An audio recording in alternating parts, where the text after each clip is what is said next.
महाराष्ट्र की राजनीति में उलटफेर तब देखने को मिला जब एनसीपी पार्टी दो टुकड़ों में बंट गई। जहां एक तरफ चाचा शरद पवार का गुट तो वहीं दूसरी तरफ भतीजे अजीत पवार का गुट। हालांकि अब नेशनलिस्ट कांग्रेस पार्टी पर दावे को लेकर उठापटक जारी है। एनसीपी पर अपना दावा ठोक रहे शरद पवार और अजीत पवार ने 5 जुलाई को शक्ति प्रदर्शन किया।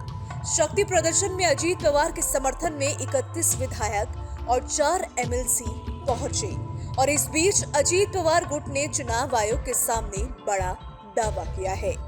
इसमें शरद पवार की जगह अजीत पवार को एनसीपी का अध्यक्ष बनाने का दावा किया गया है। दरअसल विधायकों के समर्थन को लेकर दोनों गुटों के अपने अपने दावे हैं। अजीत गुट जहां 31 विधायकों के समर्थन की बात कर रहा है तो वहीं शरद पवार के पास 13 एमएलए का समर्थन है। हालांकि इस संख्या बल को लेकर अभी तस्वीर साफ नहीं है। इससे पहले मुंबई के एमिटी कॉलेज में हुई अजीत पवार गुट की बैठक में अजीत ने अपने चाचा शरद पवार पर पूरी भड़ास निकाली। उन्होंने शरद पवार को उम्र का हवाला देते हुए राजनीति छोड़ने तक की नसीहतें डाली। साथ ही बीजेपी के नेताओं के साथ एनसीपी की सीक्रेट मीटिंग को लेकर भी कई राज खोले हैं।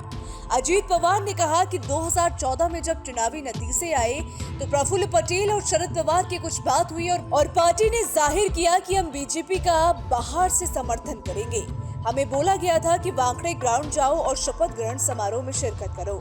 हमें वहां मोदी जी मिले। उन्होंने मुझसे पूछा कि कैसे हो साहब, कैसे हैं? फिर देवेंद्र फडणवीस की सरकार बनी। अगर सरकार में नहीं जाना था तो हमें शपथ ग्रहण समारोह में क्यों भेजा गया? अजीत ने कहा कि 2017 में कुछ अलग करने का प्रयोग हुआ था। हमें फिर से बोला गया कि चर्चा करो। हमारी पार्टी की ओर से मैं, जयंत पाटिल और कुछ नेताओं ने फडणवीस मुनगंटीवार से चर्चा की थी। किसे क्या विभाग, ये क्या महामंडल मिलेगा, ये सब तय हुआ। फिर हमारे वरिष्ठों ने सुनील तटकरे को दिल्ली बुलाया। दिल्ली में बीजेपी ने बोला कि हम 25 साल से शिवसेना के साथ हैं। हम बीजेपी, एनसीपी और शिवसेना की सरकार बनाएंगे। हमारे वरिष्ठ लोगों को ये पसंद नहीं था। उनका कहना था कि शिवसेना जातिवादी है और वहां पर इसे रोक दिया गया। 2019 में हमें बोला गया था कि बीजेपी के साथ चर्चा करो। एक बड़े उद्योगपति के घर पर चर्चा हुई थी। हमारे वरिष्ठ वहां मौजूद थे। दूसरे वरिष्ठ नेता प्रफुल्ल पटेल भी वहां थे। वहां पर फिर सभी चीजें तय हो गई। फिर हमें बोला गया कि हमें शिवसेना के साथ जाना है। 2017 में शिवसेना जातिवादी थी, लेकिन 2019 में हम उनके साथ कैसे चले गए?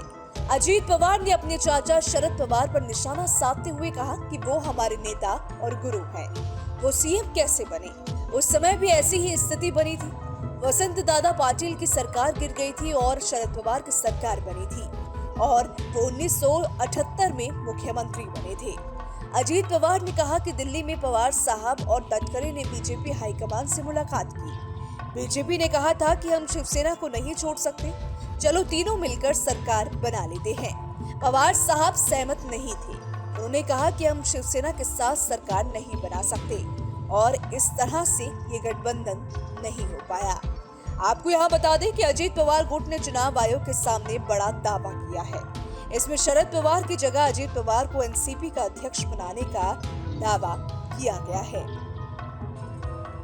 और बताया गया है कि कार्यकारी अध्यक्ष प्रफुल्ल पटेल ने 30 जून को राष्ट्रीय कार्यकारिणी की बैठक बुलाई थी। इसमें प्रस्ताव पास किया गया है कि पार्टी लोगों के कल्याण के उद्देश्य से दूर जा रही है। ऐसे में शरद पवार की जगह अजीत पवार को अध्यक्ष चुना जाता है। अब ऐसे में देखने वाली बात होगी कि चाचा और भतीजे की इस लड़ाई में आगे और क्या देखने को मिलेगा। तो देखिए, इस वीडियो में फिलहाल इतना ही। अगर आपको हमारे वीडियो पसंद आए तो वीडियो को लाइक, शेयर और हमारे चैनल न्यूज़ नेशन को सब्सक्राइब करना बिल्कुल भी मत भूलिएगा।